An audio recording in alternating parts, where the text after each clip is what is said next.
Hey guys, I'm Nicki Sizemore. Welcome to my kitchen and welcome back to my channel. Today I'm going to show you a recipe, a dessert recipe that is perfect for the holidays or just for a cozy night in. I'm going to show you how to make my easy apple galette. This easy apple galette is one of my favorites. I promise anybody can master this recipe. It's a lot simpler than a double crust pie, but it is just as delicious, and I think it's even more beautiful. We're gonna start with my foolproof pie crust, which by the way can be made gluten-free. So yes, this is a gluten-free apple galette. I will show you how to roll that out, how to crimp it over a simple apple filling. Then we'll bake the galette until that crust is crisp and golden and the filling is tender and really fragrant. This is such a delicious dessert. We love to make it for Thanksgiving and Christmas, but we also make it just for cozy nights in. I can't wait to show you how to make this easy gluten-free apple galette. So let's head to the kitchen. And don't forget to hit that subscribe button below. That way you won't miss out on any of my wholesome, family-friendly, and naturally gluten-free recipes. You'll need 3 apples for this recipe, and you can use any variety you like. I prefer to go for a sweet tart apple like Granny Smith, Pink Lady, or Honeycrisp, or better yet, a mix of a few different kinds. Peel the apples and then let's slice them up. I like to cut them into quarters and then hold my knife at an angle to cut out the core. This makes it really easy to thinly slice the apples. The thinner your apple slices, the more tender they'll be in the galette. If you leave them a little bit thicker, they'll have a little bit more texture. It is totally a preference thing, so you do you.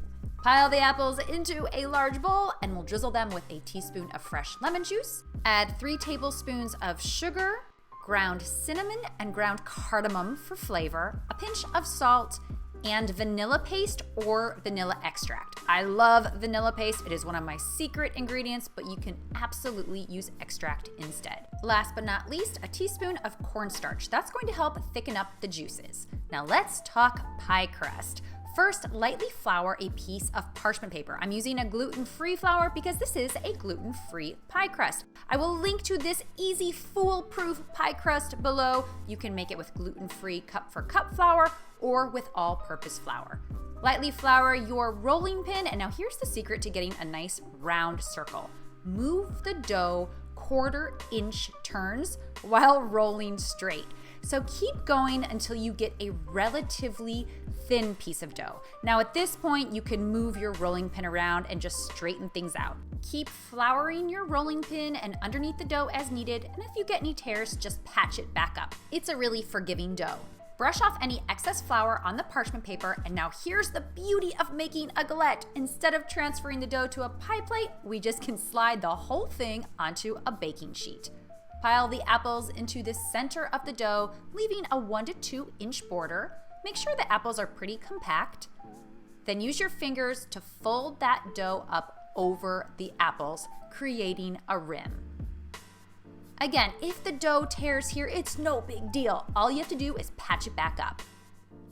At this point, we're going to slide the galette into the fridge just for 5 to 10 minutes. It's really important that we keep that dough cold. Cold dough holds its shape better and results in a flakier pie crust. Once the galette is chilled, brush the edges with an egg wash. This is going to give it a beautiful golden brown color and help those edges to stick together. Sprinkle the edges with coarse turbinado sugar. This is optional, but it gives the crust an irresistible sweet crunch.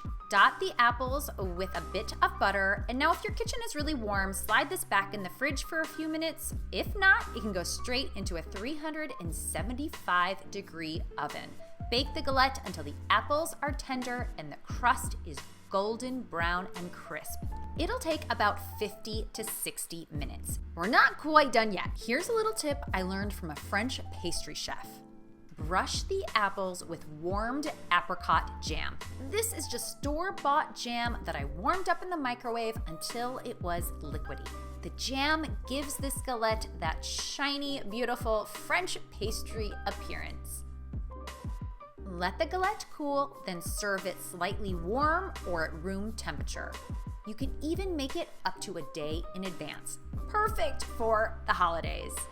You can serve this easy apple galette just as it is, but I like to top it off with a scoop of vanilla ice cream or a dollop of whipped cream. You've got those warm, spiced apples, that crunchy, buttery crust, and then that cold and creamy ice cream. I can't think of a more delicious dessert. Thank you guys so much for tuning in. I would love to hear what you think about this easy apple galette recipe. Let me know in the comments below. I've included a link below to the full recipe with all of the measurements, and I've also included a link to my website where you can find a ton of other holiday and anytime recipes. Don't forget to hit that subscribe button. Thank you again for watching, and I will see you guys next time.